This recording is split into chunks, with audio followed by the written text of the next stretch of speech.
Hi, yogis who also cycle. These are your 5 minute stretches for cyclists. Okay, so begin with your hands in your back pockets, and this happens to be your sacrum.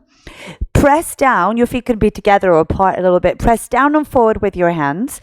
Lift your chest, press your hips forward, lift your chest, press your hips forward. So just find a place of comfortable back extension and then press the hips a bit more forward, lift the chest. You could keep your chin down like I am. You could relax the head back as long as it feels okay.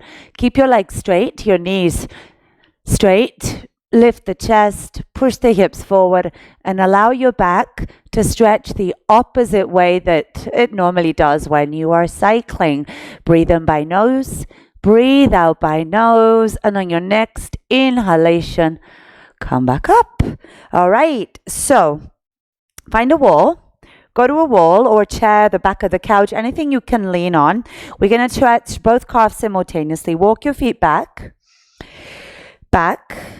Keep your heels on the floor and then start to lean your hips forward and or bend the arms and find the place where you're thinking, okay, my calves are definitely stretching. This is it. So any stretches that we do, look for the place where you definitely feel a stretch, but the stretch is really okay to be with.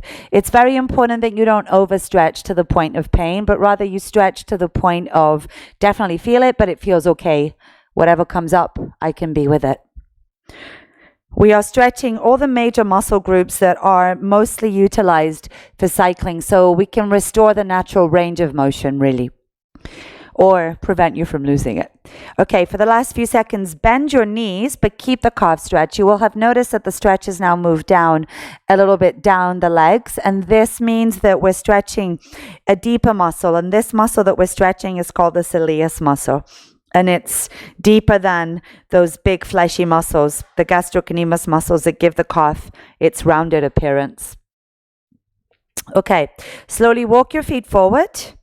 Walk back to your mat, if it was away from the wall like mine is, and have your feet about hip width and parallel. Slowly walk your hands down the legs and come into a ragdoll, which is a hamstring and spine stretch and a glute stretch too. So notice that my knees are soft. You could have your knees really bent and support your stomach on the legs, relax the head. If you'd rather have your hands on something like I'm demonstrating now, that is absolutely okay too. So it's very much what feels comfortable to you. Let the body hang here and allow the ribs to be heavy. Allow the head just to hang and be heavy.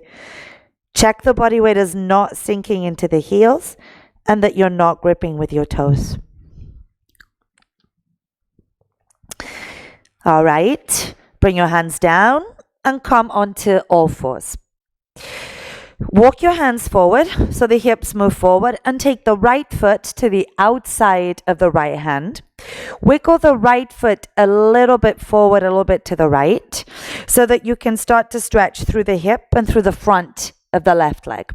Now stay or bend your left knee and stretch the quads. So when I say stay, it's at this point, use your intuition. It might feel that you really just want to stretch the front of the left hip or the right inner hip, in which case you would have stayed. If you feel like your left quadricep is really yearning for a stretch, then you do that. If you have, mindfully let go of your foot, come to all fours and do the same on the other side. So wiggle the left foot forward so the ankle is either directly under the knee or a bit in front of it.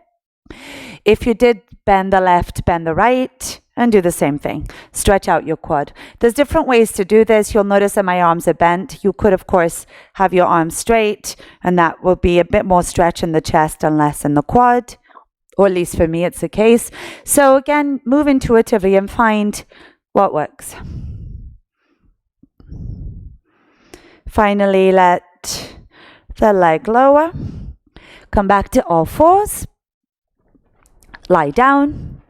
And the final thing we're going to do is just a twist for the spine. So have your feet on your mat and engage your abdomen enough to support the legs, the movement, and lower your legs to the left. Inhale them back to the middle. Lower the legs to the right. Inhale back to the middle. Exhale them to the left, to the middle, to the right. One more round. To the middle. This time we're going to hold. To the left and stay there.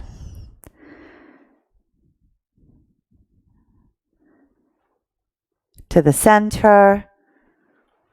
To the right and stay there.